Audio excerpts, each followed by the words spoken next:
Hello everyone. So students, हमने last time topic start किया था मॉलिक्यूलरिटी ऑफ अ रिएक्शन। सो आज भी हम उसी टॉपिक को कंटिन्यू करेंगे। तो मॉलिक्यूलरिटी किसी भी रिएक्शन की हमने देखी थी, वो क्या होती है कि एक्चुअल नंबर ऑफ़ जो केमिकल स्पीशीज़ होती हैं या जिनको हम रिएक्टेंट्स बोल सकते हैं, वो आपस में कोलाइड करेंगी, कंबाइन होंगी, वो ही क्या होगी उसकी मॉलिक्यूलरिटी। मतलब ये the number of chemical species involve in the reaction leading to the formation of product is called the molecularity of reaction. कि जो नंबर ऑफ केमिकल स्पीशीज होती हैं जो एक रिएक्शन में इन्वॉल्व होती हैं, जिसकी वजह से प्रोडक्ट की फॉर्मेशन होती है, वही क्या होती है उसकी किसी भी रिएक्शन की मॉलिक्यूलरिटी। मतलब ये कि नंबर ऑफ़ मॉलिक्यूल्स या एटम्स या आइंस जो पार्टिसिपेट करते हैं एक रिएक्शन में, जिसकी वजह से प्रोडक्ट की फॉर्मेशन होती है, वही क्या होती है उसकी मॉलिक्यूलरिटी। तो हमने ये देखा था अगर एक रिएक्शन जो है वो बहुत सारे स्टेप्स में हो सकती है कंप्लीट। तो अगर वो एक स्टेप में ना होके बहुत सारे स्टेप्स में होगी, तो हर एक स्टेप का इंडिविजुअली हम मॉलिक्यूलरिटी जो है वो कैलकुलेट करेंगे। इंडिविजुअली मॉलिक्यूलरिटी का क्या होगा, हम उसको रिप्रेजेंट करेंगे। ओवरऑल मॉलिक्यूलरिटी का उसमें कोई भी मीनिंग नहीं होगा। तो ओवरऑल रिएक्शन क्या होगी, जो स्टेप्स में होगी, हर एक स्टेप की जो मॉलिक्यूलरिटी है वो हम कैलकुलेट करेंगे। तो हमने ये भी देखा था अगर एक मॉलिक्यूल इन्वॉल्व होता है केमिकल रिएक्शन में, तो वो हमारे पास यूनिमॉलिक्यूलर रिएक्शन होती है। अगर दो मॉलिक्यूल या एटम्स या आइंस इन्वॉल्व होते हैं तो वो बाईमॉलिक्यूलर रिएक्शन होती है। फिर अगर एक एटम, तीन एटम या आइंस या फिर मॉलिक्यूल्स इन्वॉल्व होते हैं तो वो हमारे पास ट्राईमॉलिक्यूलर रिएक्शन होती है। इस तरीके से हम क्या कर सकते हैं, किसी भी रिएक्शन की मॉलिक्यूलरिटी जो है कैलकुलेट कर सकते हैं। यूनिमॉलिक्यूलर का मतलब मॉलिक्यूलरिटी क्या होगी, वन होगी। एक ही मॉलिक्यूल जो है वो आपस में रिएक्ट करेगा और प्रोडक्ट की फॉर्मेशन करेगा। बाई मॉलिक्यूलर का मतलब ये है दो मॉलिक्यूल्स जो हैं वो आपस में कंबाइन करेंगे, कम्बिनेशन करेंगे और क्या करेंगे, प्रोडक्ट की फॉर्मेशन करेंगे। तो बाई मॉलिक्यूलर का मतलब जिसमें मॉलिक्यूलरिटी क्या होगी, टू होगी। ट्राई मॉलिक्यूलर का मतलब जिसमें मॉलिक्यूलरिटी थ्री होगी, मतलब थ्री मॉलिक्यूल्स, एटम्स या आइंस जो हैं वो आपस में पार्टिसिपेट करेंगे, कंबाइन करेंगे और प्रोडक्ट की फॉर्मेशन करेंगे। अब नेक्स्ट है, अगर हम क्या कर सकते हैं, कुछ एक्सपेक्ट करते हैं कुछ रिएक्शन जिसमें अभी हमने देखा है कि यूनिमॉलिक्यूलर में सिर्फ एक ही मॉलिक्यूल जो है वो आपस में कोलाइड करेंगे, इंटरेक्ट करेगा और प्रोडक्ट की फॉर्मेशन करेगा। बाई मॉलिक्यूलर में दो मॉलिक्यूल जो है वो आपस में इंटरेक्ट करेंगे, कंबाइन करेंगे और ट्राई मॉलिक्यूलर में तीन मॉलिक्यूल आपस में इंटरेक्ट या कंबाइन करेंगे। अगर हम ऐसे रिएक्शन को है एक्सपेक्ट करते हैं जिसमें क्या होगी, कोलिजन होगी, इंटरेक्शन होगी चार या चार से ज़्यादा मॉलिक्यूल्स की। अभी हमने ये देखा था सिर्फ हमने तीन मॉलिक्यूल्स तक ही अभी पढ़ा है ट्राई मॉलिक्यूलर। अगर सपोज करते हैं कि हमारे पास कुछ ऐसी रिएक्शंस हैं जिसमें चार या चार से ज़्यादा जो हैं रिएक्टेंट्स जो हैं वो आपस में, या मॉलिक्यूल्स जो हैं वो आपस में कंबाइन करेंगे, कोलाइड करेंगे। कोलाइड का मतलब आपस में उनकी इंट्रैक्शन होंगी तो प्रोडक्ट बनाएंगे।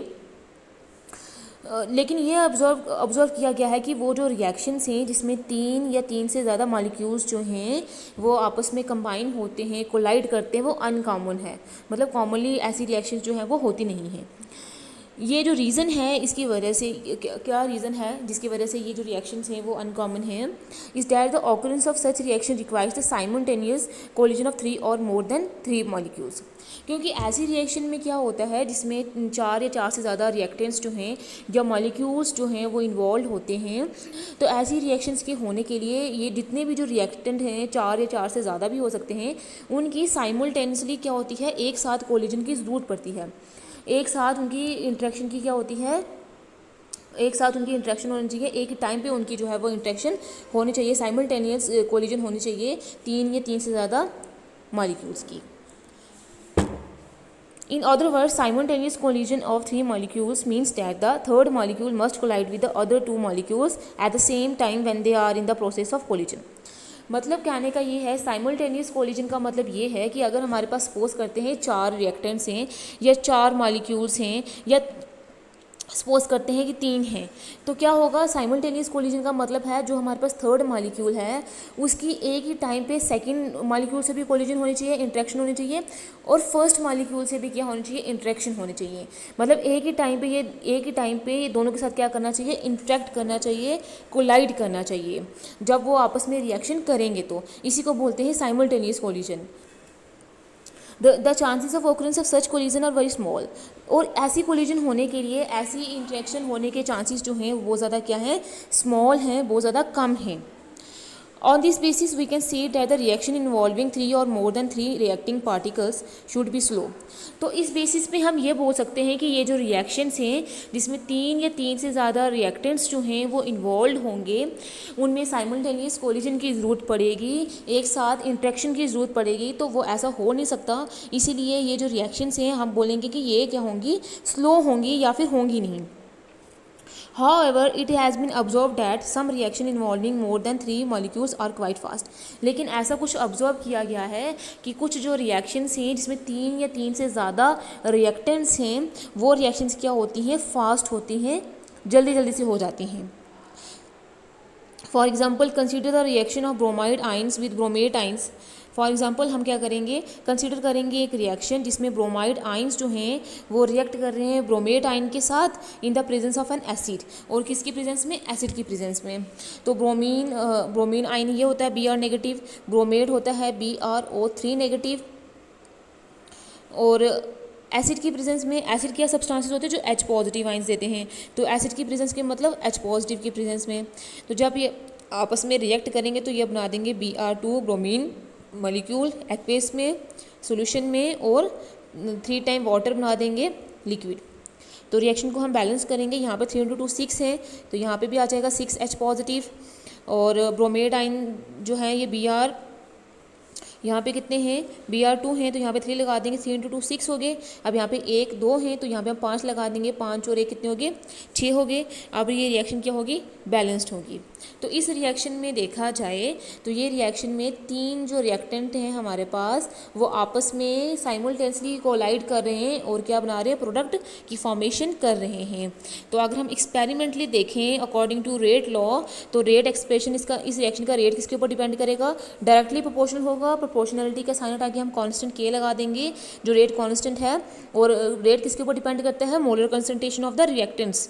तो ये रिएक्टेंट्स हमारे पास ये 3 हैं, ये ब्रैकेट क्या रिप्रेजेंट कर रही है, मोलर कंसंट्रेशन। तो ये आ गया मोलर कंसंट्रेशन, जितने भी जो रिएक्टेंट्स होंगे उनकी मोलर कंसंट्रेशन के प्रोडक्ट के बराबर होगी क्या, रेट। तो ये भी आ गया BrO3 negative plus H positive. So order जो होगा रिएक्शन का, इसके ऊपर 1 है, इसके ऊपर 1 है, ये 2 है, तो मतलब टोटल ऑर्डर कितना हो जाएगा रिएक्शन का, 4। तो ये हमारे पास कौन सी इस रिएक्शन का ऑर्डर क्या है, 4 ऑर्डर है।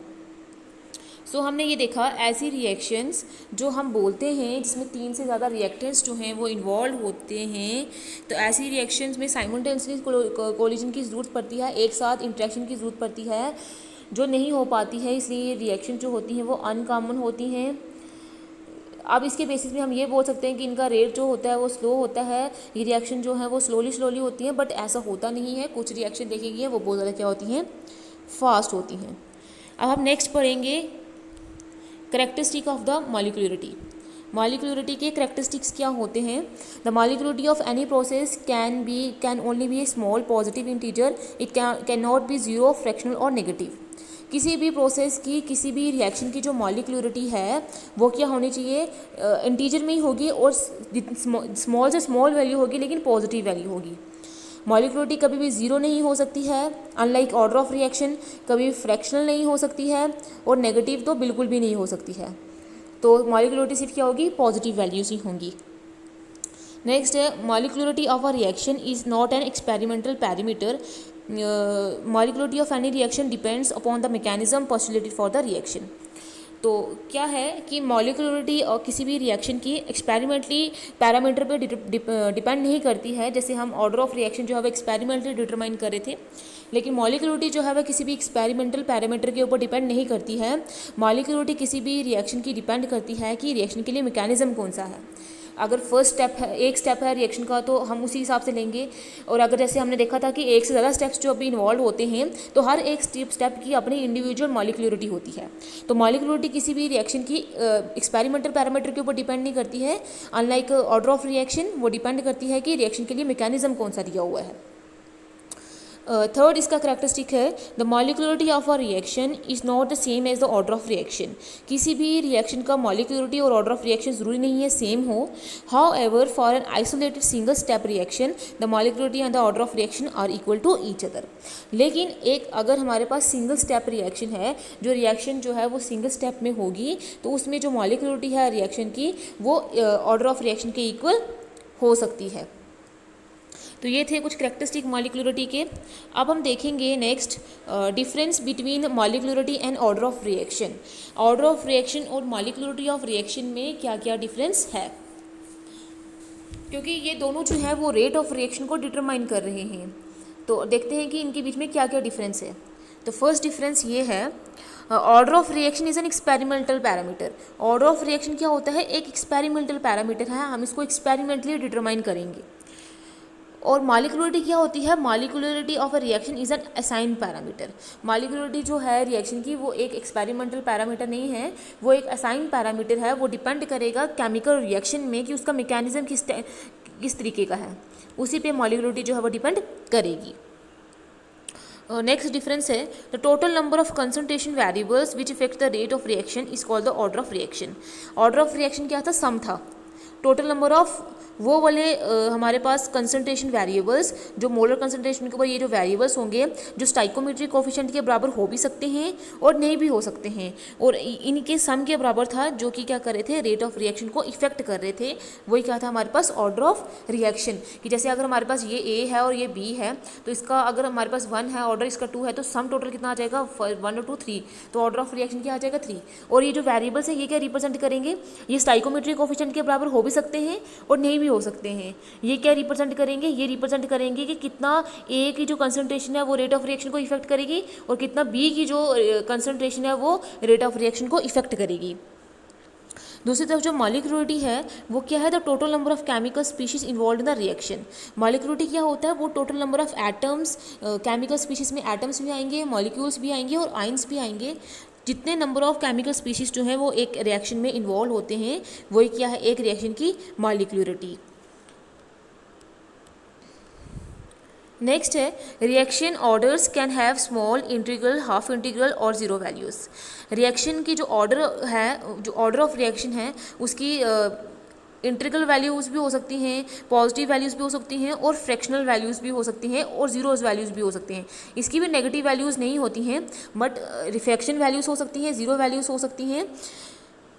उस दूसरी तरफ जो मॉलिक्यूलरिटी है can have only small integral values. उसकी सिर्फ स्मॉल इंटीग्रल वैल्यू होंगी, जैसे 1 2 3, सिर्फ पॉजिटिव वैल्यूज़ होंगी, ना ही इसकी वैल्यू जीरो होंगी, ना ही नेगेटिव होंगी, ना ही फ्रैक्शनल में होंगी। नेक्स्ट है fourth, order of reaction is obtain from experimental data. तो ऑर्डर ऑफ रिएक्शन हम किससे ऑब्टेन करेंगे, एक्सपेरिमेंटली डिटरमाइन करेंगे, एक्सपेरिमेंटल डेटा से हमें पता चलेगा। Whereas molecularity can be obtain from the stoichiometric equation. लेकिन जो मॉलिक्यूलरिटी है वो किससे हमें पता चलेगी, स्टाइकोमेट्रिक कोफिशिएंट से। जैसे अगर हम देखते हैं कोई भी रिएक्शन है, जैसे ये रिएक्शन है H2O2, तो H2O2 एक ही मॉलिक्यूल कंबाइन करे तो इसकी मॉलिक्यूलरिटी 1 होगी। तो ये जो पीछे नंबर लगाते हैं यही होते हैं स्टाइकोमेट्रिक कोफिशिएंट, जो हम रिएक्शन को बैलेंस करने के लिए यूज़ करते हैं। तो ये जो मॉलिक्यूलरिटी होती है ये इन्हीं स्टाइकोमेट्रिक कोफिशिएंट के ऊपर डिपेंड करती है। यही क्या होती है, एक रिएक्शन की मॉलिक्यूलरिटी। बट जो ऑर्डर ऑफ रिएक्शन होती है वो स्टाइकोमेट्रिक कोफिशिएंट के बराबर हो भी सकती है और नहीं भी हो सकती है। वो एक्चुअल में वो वेरिएबल्स होते हैं, वो नंबर्स होते हैं जो एक्चुअल में कंसनट्रेशन बताते हैं कि कितना रिएक्टेंट की कंसनट्रेशन रेट ऑफ रिएक्शन को इफेक्ट कर रही है।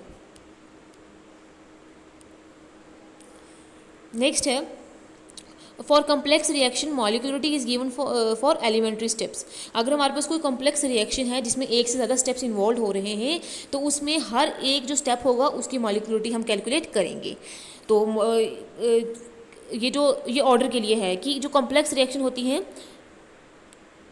सॉरी ये इधर आएगा और ये इधर आएगा, जो कॉम्प्लेक्स रिएक्शन के लिए जो मॉलिक्युलरिटी है वो क्या होगी, हर एक एलिमेंट्री स्टेप्स जो होंगे वो देंगे।